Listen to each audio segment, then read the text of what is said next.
Olá pessoal, para quem não me conhece, eu sou Marcos Queiroz e estou aqui para trazer para vocês os novos livros que eu adquiri sobre tarô e acho que vocês vão gostar também, aí eu vou falar um pouquinho sobre eles. Eu geralmente compro só aqueles que eu acho que vão me interessar e que vão fazer, me ajudar no desenvolvimento, né, do aprendizado do tarô.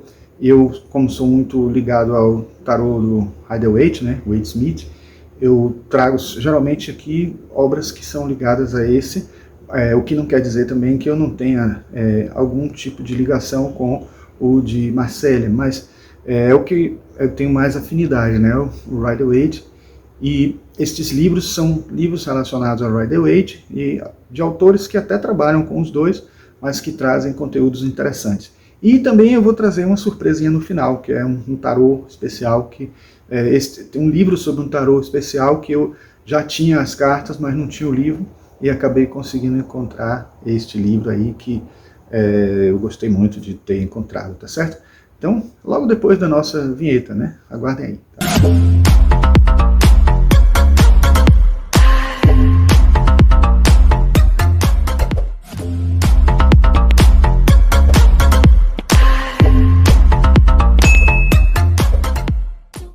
Então, pessoal, esses livros que eu vou falar para vocês hoje não são livros que eu já tenha lido todos, né?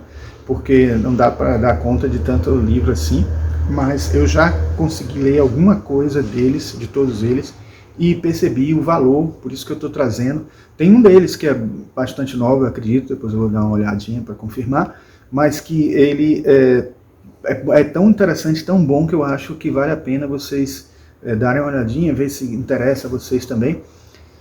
E ainda pretendo, de alguns deles, trazer um vídeo mais profundo aqui, quando eu tiver terminado de ler, mas eu acho que já vale a pena falar para vocês da existência desses livros. O primeiro deles é esse aqui, ó, A Chave Mestra para o Tarô Waite-Smith, né, de Johannes Friedrich e Evelyn Burger. O subtítulo é Um Guia Completo para Estudos dos Conceitos Fundamentais dos Símbolos e Interpretações, é da editora Pensamento. Ele é uma publicação recente, na verdade, foi desse ano, 2023, e pelo que está constando aqui, a primeira edição original, essa é a primeira edição aqui brasileira, e a edição original do livro foi em 2022, no ano passado. Então, é realmente um livro novo, e ele tem uma peculiaridade assim que me agradou muito. Ele é um livro didático, não tem blá blá blá, ele tem assim várias definições do tarô e assim, é uma linguagem mais didática, sem muito texto, mas assim, itemizada, para poder você realmente aprender como se fosse um material didático, de aprendizado. Aí tem as formas de tiragem, que de uma maneira bem simples, sem precisar, sem muita descrição, sem muito detalhe, que às vezes é desnecessário, né? E se a gente já tem outros livros que aprofundam e quiser aprofundar, pode aprofundar neles. Mas se não quiser, se quiser apenas aprender a parte prática, vai encontrar nesse livro aqui. E o que é mais interessante ainda, que vai me ajudar nos vídeos que eu estou produzindo aqui para o canal, de cada carta, é essa parte aqui, ó. Por exemplo, a carta O Mago, aí ele tem assim, falando aqui sobre o mago e colocando uma legenda aqui das imagens que tem no mago, e mostrando o significado simbólico, né, de cada parte. Aí as outras partes ficam todas mais clarinhas, e ele deixa mais aceso, mais ativo a cor do símbolo que tá sendo descrito. E aí ele comenta, né, eles comentam, né, os autores comentam sobre esses símbolos. Aí faz isso com todas as cartas, mas não só as cartas dos arcanos maiores, as dos arcanos menores também, porque ó, às vezes acontece isso, né, de livros de tarô darem tanto valor às cartas dos arcanos maiores que esquecem os menores, ou colocam os menores assim de uma maneira muito sintética. Mas não, eu vou mostrar aqui para vocês, ó, aqui já o 3 de paus, tá vendo?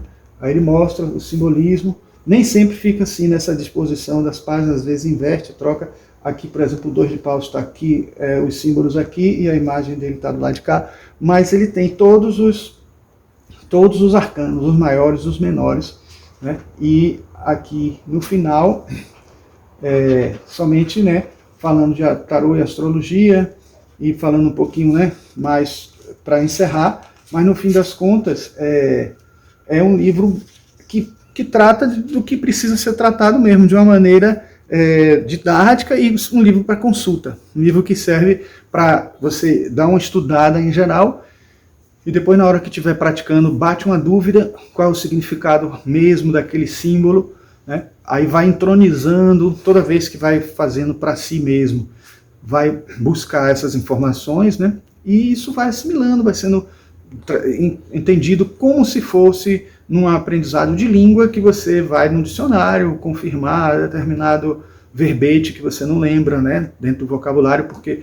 você pode até aprender a construção gramatical e a construção sintática de uma língua e não saber todos os verbetes e ficar aprendendo, né, aos poucos isso, e é o que esse livro traz de conteúdo, né. E agora eu tenho também esses 2 livros do mesmo autor que eu comprei juntos, né. Eles já existem há mais tempo, né, vou ver até aqui para poder dizer a vocês com mais precisão, né. Então, ele foi publicado, esse aqui foi publicado, né, no Brasil em 2023, mas ele já é de 1990, né, ele já existe desde 1990, e esse já é a 2ª edição agora em 2023. O de cá, que eu vou falar de cada um daqui a pouco, também eu comprei agora, é de 2023, a 2ª edição é de 2023, e esse é de 1997. Aí vocês podem pensar assim, poxa, mas por que 2 livros do mesmo autor, do mesmo tema, e todos os 2 tratando do Rider-Waite? Eu abri o livro lá, porque alguns às vezes ficam tem abertos e outros estão lacrados, eu pedi a livraria para abrir para ver, para realmente saber se valia a pena, até se não era o mesmo livro, com capa diferente, com título diferente, mas, por exemplo, esse aqui, As Chaves do Tarô, uma introdução concisa por meio de 21 métodos simples de disposição das cartas, de Raju Banzaf. Ele tem o louco na capa, né, na versão Rider-Waite. E esse livro, ele é bem assim, é bem interessante também, bem didático, como o que nós falamos nesse instante, e ele fala mais detidamente sobre as formas de descarte, né, os sistemas de descarte, justamente por isso, porque ele está focando nesses 21 métodos de utilização do tarô, né, métodos de leitura e de distribuição das cartas, e depois aí fala dos arcanos de uma maneira sintética, porque página por página ele vai explicando o significado de todos os arcanos, todos os 78, não fica nenhum de fora não, certo? Como tem livros que deixam. Então, aí depois tem as diferenças de significado em cartas sobre o mesmo tema. Então, você tem um tema e diferentes cartas a partir do tema, né? O que é que ele pode trazer de informação de acordo com o tema. Cartas contraditórias no final. Então, é um livro muito didático também. Um livro que toca em questões que a gente não vê em alguns livros, né? Mesmo os livros mais completos, e tenta completar as lacunas que faltam, né? Então, é um autor muito bom mesmo, eu já tinha alguns livros dele, e acho que valeu a pena essa compra, tá? Este outro, Tarô e a Jornada do Herói, também de Raju Banzaf, o subtítulo Chaves Mitológicas para Compreender a Estrutura Simbólica Oculta nos Arcanos Maiores. Então, esse só dos Arcanos Maiores, mas olha a riqueza desse livro. Esse livro é muito... Eu gostei, me encantei também, porque ele é um livro com qualidade, né, editorial, gráfica muito boa. Da pensamento também, mas ele já traz assim, ilustrações, tem assim, simbolismo junguiano aqui, né, na interpretação dos mitos e dos arquétipos associados aos arcanos. Então é interessante ver como esse livro é encantador e como ele é estimulante de ler, né? Então, vale a pena realmente complementar a bibliografia da pessoa que está querendo estudar, especialmente pessoas que gostam do Rider-Waite, né? Vai estar aqui só com informações profundas dos arcanos maiores. Não é nenhum problema, porque, na verdade, você já tem outras opções para aprofundar os arcanos menores, e ele aqui tem chance de até discorrer melhor sobre os arcanos maiores, por conta de deixar uma ênfase maior para eles, né? E agora a surpresa que eu disse para vocês, que é Eu sempre tive um tarô, que é esse. Eu falei para vocês que um dos primeiros que eu tinha, eu utilizei foi o tarô encantado, aquele que utiliza a tapeçaria. Tinha o tarô de Marcélia também, tinha um Rider-Waite, que era mais simples. E agora é esse aqui. Eu quero falar desse aqui, que foi um dos primeiros que eu tive, que é um tarô, curiosamente, né, já até trazendo uma deixa do último livro, que era só dos arcanos maiores. Esse tarô só tem os arcanos maiores. Não é nem dizer assim, ó, eu só tenho os maiores, e aí depois saíram os maiores, os meus menores, em outro, depois demorou de sair, ou então uma editora lançou os arcanos maiores e separado, mas ele tem, o tarô tem todos os arcanos, mas não. Esse é o tarô de Namu, é o primeiro tarô brasileiro, o primeiro tarô que foi criado no Brasil. Então, aí esse é um professor, né, que ele tem até vídeo no YouTube falando um pouco sobre isso. Alguns pensamentos dele eu não concordo muito, mas é interessante, não são os pensamentos ligados ao tarô em si, mas ligados ao tarô sim, porque ele só tem algumas nuances relacionadas à leitura do tarô que muitas vezes eu não concordo. Eu vou até trazer um vídeo só explicando isso, falando isso um pouco mais detalhadamente sobre a minha visão sobre o tarô de Namu. Mas é interessante porque eu tinha até então só esse folhetozinho que vinha junto com as cartas, e a gente tinha também essa embalagenzinha, né, que é específica, né, também do Namu. Naquele tempo as produções não eram tão caras assim e ficava uma coisa mais em conta. E aqui o baralho com uma ilustração belíssima, eu acho bonita, eu acostumei a usar ele, então tanto que ele está meio velhinho assim, né? E eu depois procurei no sebo, né, para ver se encontrava tanto nos sebos quanto na Amazon e outros lugares. Não encontrei. Então, não é um tarô hoje raro, difícil de encontrar. E o que é curioso é que eu, visitando as livrarias, acabei achando este livro, Tarô, Arte e Magia, do professor Namu Gopala. Então, é organizado por Lara Kouzmin Korovaev. Então, é da Semente Editorial. Então, é um livro que não é assim, eu até pensei que fosse recente, né, um livro que foi lançado agora, mas eu vi que não, na verdade é um livro, deixa eu ver, de 2017. Então não é nem tão novo assim, né?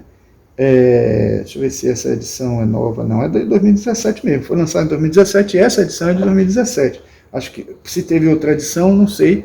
E aí você tem aqui o texto do próprio Namu, né, compilado por essa autora, e que aí ele mostra aqui as explicações, o entendimento do tarô. Aí, assim, ele até nos vídeos dele, eu vou deixar até o link aqui do canal dele na descrição para quem quiser ter acesso. Ele fala, na verdade ele fala só de 2 arcanos em vídeo, mas tem outros temas que ele fala, não são muitos vídeos que tem no canal dele, mas vale a pena dar uma conferida lá e ver, né, como aqui está até uma ilustração que mostra ele, na expressão dele aqui. E é interessante porque eu me encantei na mesma hora, eu quis adquirir esse material, porque até então eu não tinha um livro que explicasse, que desse um pouco mais de aprofundamento no entendimento das cartas, apesar de a gente saber que o que ele fala das cartas é o que ele aprendeu nos livros que todos nós estudamos também. Mas uma coisa curiosa nesse livro que eu acho interessante é o seguinte: esse panfletozinho, ele tem para cada arcano maior, ele tem uma frase, né? E essa frase é o que ele coloca aqui no início de cada arcano quando ele descreve. Então você tem aqui, por exemplo, o louco. Antes de falar do louco, ele coloca aqui, tá vendo? Lembra-te, filho da terra, somente um louco joga-se num abismo para conhecer sua profundidade. Eu acho bem interessante porque essas frases, ele não diz de onde vem, mas são frases que realmente sintetizam e realmente são frases bombásticas e que tocam no cerne da questão das cartas. Então isso eu acho muito legal e eu acho que ele foi bem feliz nessas escolhas das frases, porque ele ajuda muito, assim, quando você lê o livro, né? Eu não li todo ainda, mas quando você lê o significado de cada arcano e aprofunda e entende melhor e tal. Eu digo assim, eu estou fazendo aqui uma análise em função até do que eu conheço do significado dos arcanos maiores. E aí quando eu vejo a frase que ele coloca, eu sinto que ele realmente está conseguindo traduzir bem, né? Mas acho que ele, justamente no livro dele, aborda, né, mais detidamente esse significado. Por exemplo, na sacerdotisa ele coloca aqui, só há duas verdades, a de fora e a de dentro. Uma encoberta pela luz e a outra pela escuridão. Olha que interessante, né? Porque você pode achar que a luz não vai esconder, a luz vai mostrar, mas a luz oculta alguma coisa também. Quando você ilumina demais, você deixa de fora algumas coisas, alguns contrastes, né? Tal. Então, é interessante entender o que está por trás desse véu da sacerdotisa, né? O véu de Ísis, e a sacerdotisa trabalha justamente com esses conteúdos, né? Ocultos. Então, a imperatriz, o nível de excelência não é dado a todos, somente àqueles que conseguem unir a riqueza material com a espiritual. Aí já mostrando aquele lado nutridor, aquele lado de contato com a natureza, de obter coisas, benefícios a partir do natural, né, que a imperatriz traz. O imperador, não deixe de colocar seus pés no lugar certo, depois aguente firme.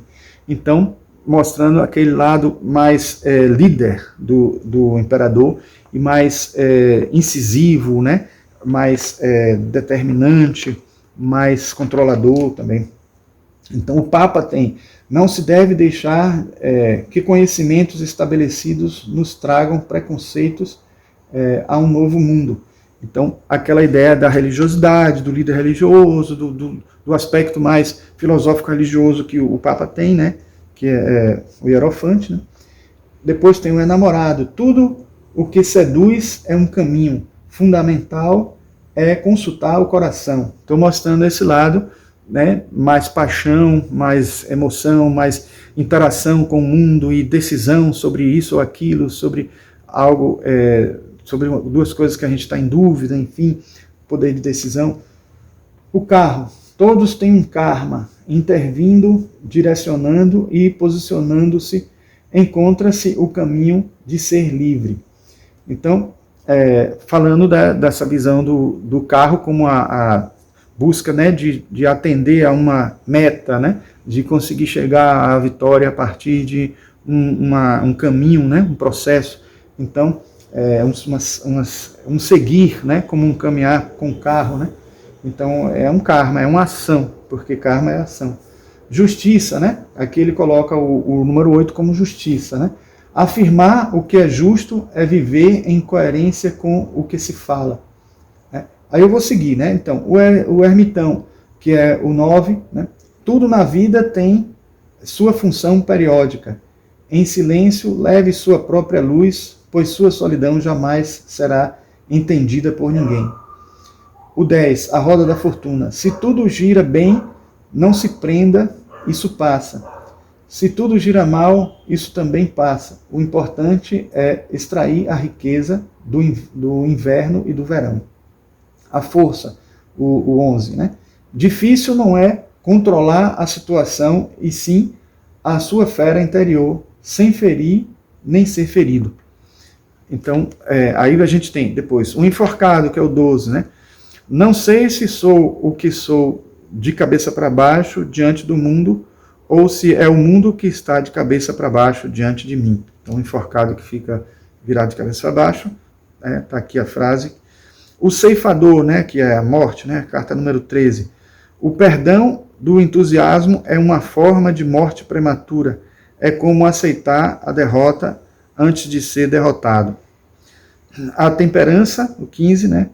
Você pode fazer o que quiser na vida, mas não quando quiser, nem como quiser.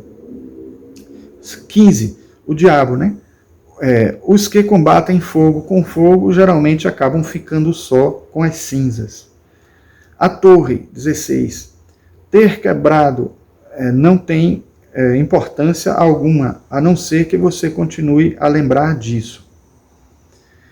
A estrela, né, o 17. Descanse, a esperança não é a única que morre, mas a última que nasce. Interessante. E a Lua, 18, né? Os otimistas e os pessimistas possuem um defeito em comum. Ambos temem a verdade. O Sol, 19, né? Difícil não é encontrar a luz, é unir-se a ela, descobrir o amor e suportar seu brilho. O 20, o julgamento, né? Podemos questionar e resolver todos os problemas, mas a libertação maior surgirá com Deus. O futuro é o passado voltando por outra porta. Olha que legal. 21. O mundo. Cada um tem seu mundo, seu espaço. O homem é Deus, só que esqueceu disso. E por último, o louco, né? Que é colocado aqui como 22, mas pode ser carta zero também. Só um louco se joga no abismo para conhecer sua profundidade. E como eu sei que é uma carta, é um deck que é difícil de encontrar por aí, eu vou mostrar carta por carta aqui para vocês, certo? O louco, né? A gente tem aqui o mago, a sacerdotisa, a imperatriz, o imperador, o papa, o enamorado, o carro, a justiça, o ermitão, a roda da fortuna, a força, o enforcado, o ceifador, a temperança, o diabo, a torre, a estrela, a lua, o sol, diferente esse sol, né? O julgamento e o mundo. Veio ainda com essas duas cartas que não tem nada, né, que serve para poder ficar de um lado do outro, né? Então, pessoal, era isso. Eu pretendo depois trazer um vídeo para vocês, só um pouco comentando um pouco mais esse tarô de Namu, né? Aqui a gente fez só uma amostra geral, porque eu fiquei com vontade, né? Porque vi que achei que esse tarô estava esquecido. Quando eu achei o livro, eu fui atrás de alguma informação e descobri que o Namu tem esse canal. E acabei indo, né, me inscrevendo nele e vendo lá os vídeos dele. Acho que vale a pena a gente depois trazer um pouquinho, tanto das informações dele, sobre tarô, algumas coisas que eu concordo, outras que eu discordo, e trazer também um pouquinho sobre as cartas em si e o que traz no livro. Eu não li o livro todo ainda, quando eu terminar de ler, eu aí trago mais informações sobre ele também para vocês, tá certo? Se vocês estiverem gostando de conteúdos como esse do nosso canal, por favor, se inscrevam, convidem outras pessoas que vocês acham que têm também interesse nesses assuntos, deixem um like, apertem o sininho para obterem notificações e comentem aí alguma coisa que vocês acharem interessante sobre o tema. Sugiram também outros vídeos e outras questões que a gente possa abordar aqui, tá certo? Então, nos vemos no próximo vídeo e um grande abraço para todas e todos.